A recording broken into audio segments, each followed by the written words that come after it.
দেখুন, নেতাজি সুভাষচন্দ্র বসু প্রত্যেকটি জাতীয়তাবাদী মানুষের অন্তরের অন্তঃস্থলে তার কালোজয়ী সত্তা নিয়ে প্রতিষ্ঠিত। নেতাজি নেতাদের নেতা। নেতাজি সুভাষচন্দ্র বসুকে যদি কংগ্রেস থেকে বিতাড়িত না করা হতো, তাহলে তিনি দাঁড়িয়ে বলতে পারতেন যে আমি দ্বিজাতি তত্ত্বে বিশ্বাস করি না, ভারতবর্ষ এক থাকবে, আমাদের দেশের বিভাজন হতো না।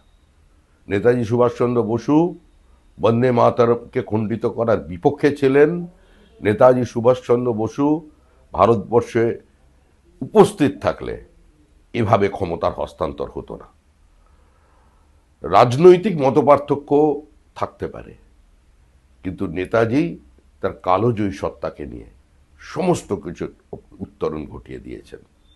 নেতাজি সুভাষচন্দ্র বসুকে নিয়ে মানুষের আবেগ যদি আহত হয়, তার জন্য পার্টি চিন্তা ভাবনা করবে।